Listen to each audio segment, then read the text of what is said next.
Hello and welcome to Just Ride Bikes. I'm David and this is a brand new Basso Palta III, the Italian company's latest generation carbon fibre gravel bike, and an important bike for the company as apparently gravel bikes make up half the company's sales. And today I'm going to review the bike and tell you how it rides and performs compared to other bikes in this category, share some likes and dislikes, but before that let's go through the main changes and details on this all new model. Now, the original Palta came out in 2018 and the Palta 2 in 2021, and for 2026 we have a brand new third generation model.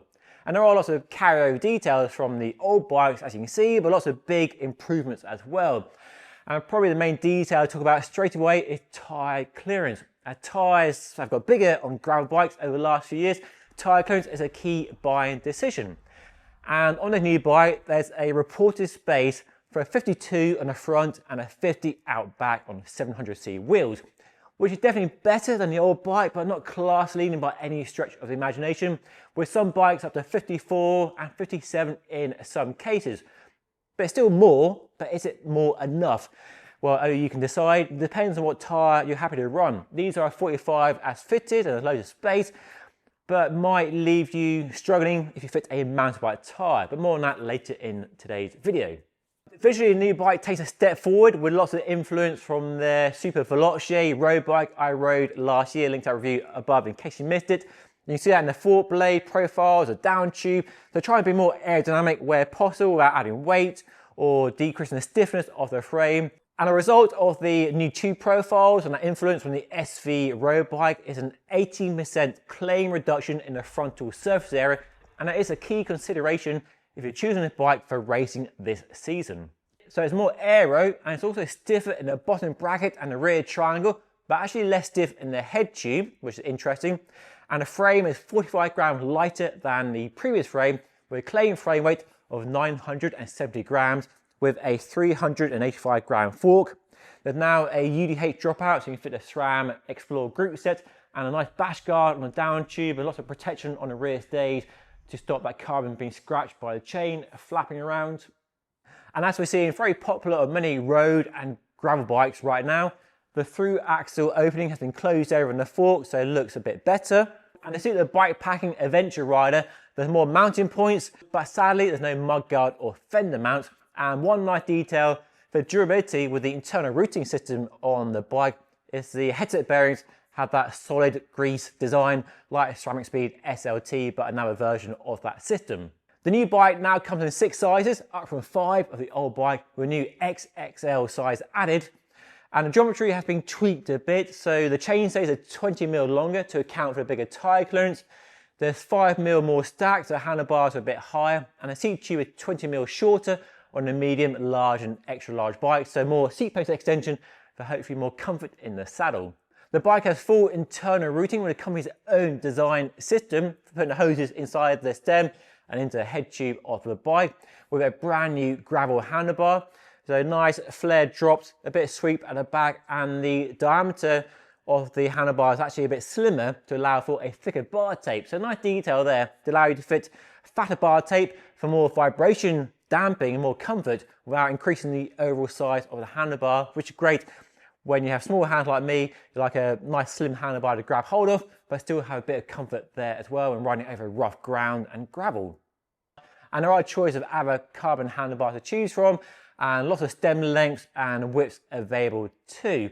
There's also 2 seat posts to choose from, 0 offset and 15mm offset, with the seat post held in place with an internal seat clamp system. Let's talk money, and when it comes to price, it's worth reminding you that Basso frames are made in-house in Italy. Most Italian bike brands have their frames made in Asia, like Pinarello, Bianchi. Carnago make their C-Series in Italy, but their V5 RS and their G3X gravel bikes are made in Asia, whereas the Basso is made in Italy. So worth remembering that when we talk about the price, because the range in the UK starts from £4,000 with Shimano GRX 1x12 speed and 4,700 with Shimano GRX Di2 electronic, and a SRAM Force Explore build with Miche wheels and Pirelli tyres is £5,300. The bike I've been testing isn't available in the UK. It's a Euro spec with a SRAM Force Explore group set, Zip Explore wheels and Pirelli tyres, and retails for €6,700.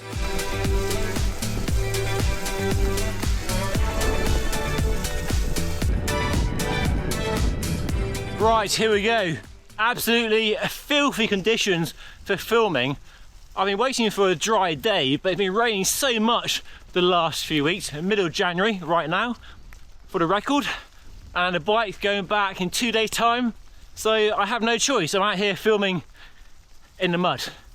I'm definitely thankful of the chunky Pirelli tyres they spec'd on the bike, because the grip from the tyres in the mud and the slop is pretty fantastic.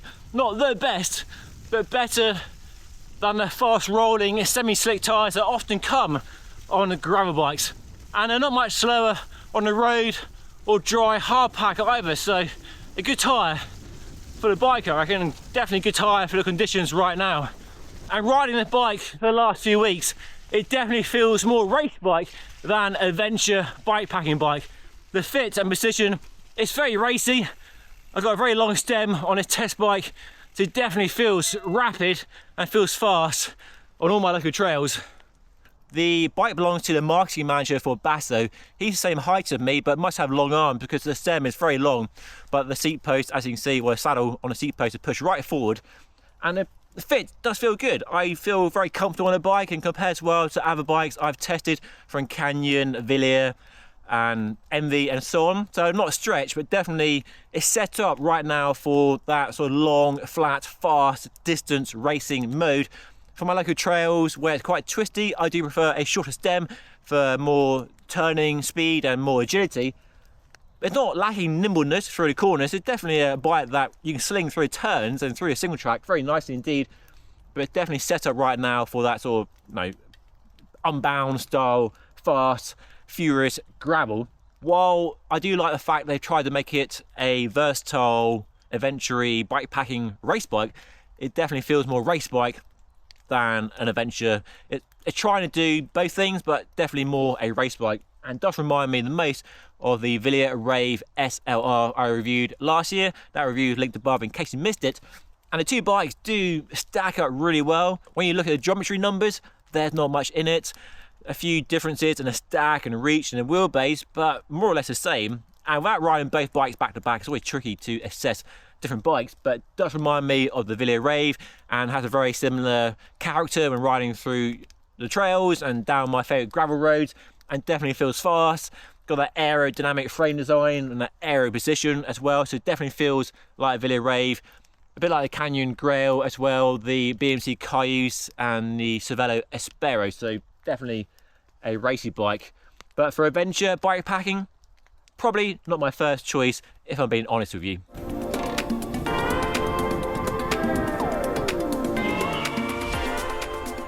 It makes a good road bike too, this Basso. So ideal for the roadies who want a fast gravel bike that can be a road bike.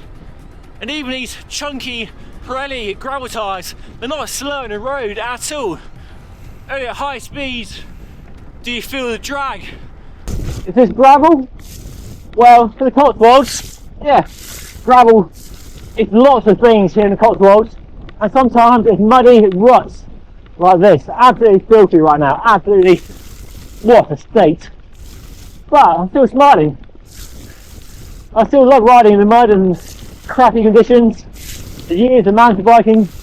Can I get out of this muddy field without dabbing? Oh, I'll stick to the grass. Right. Let me share some likes and dislikes. I do like the way the bike rides. I love the speed. The speed is very addictive, and the handling is very familiar if you've ridden any other racy gravel bikes. And if you're coming from a road bike to a gravel bike, you'll feel right at home. I do like the fact it's made in Italy as well, which is cool if you care about where a frame is made. And despite that, the price isn't crazy high compared to Italian bike brands selling you a frame made in Asia, which costs more money than a frame made in Italy, which usually isn't the case. But there are some dislikes. I guess the lack of mudguard fender mount does reduce its versatility a bit for UK cyclists wanting to fit road tyres and mudguards for winter training. to have that one bike to do road and gravel in the summer. The down tube storage is cool and generally I like it, and you get 2 bags with the bike. But the down tube is very small and very low profile, and the bags are very slim, which does make fitting inner tubes and pumps in here very tricky. You have to be very good at packing stuff in there, or have a very small multi-tool, and sadly too big to get my electric pump in there, which I can get in my MB Mog. So down tube storage is good, but the skinny down tube does mean the bags are very slim and does make for tricky packaging. Another dislike are the 2 tiny seat post clamp bolts on the back of the seat tube.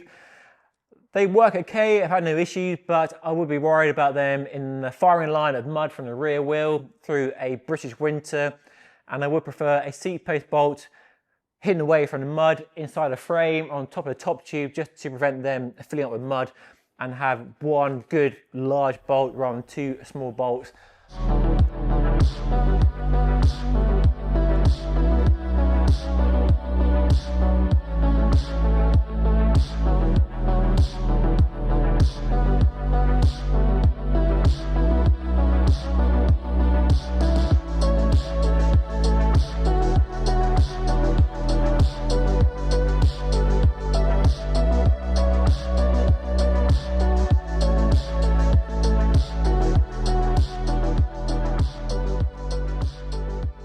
So new Basso Palta III is a good improvement on the old bike and does contend well with rivals in the space right now.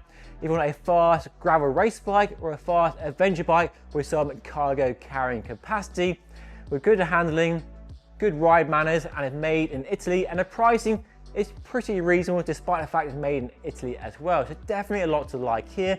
I've really enjoyed riding it over the last few weeks, despite the weather doing its best to make riding outside pretty grim right now. But a bike like this definitely brings a smile to my face.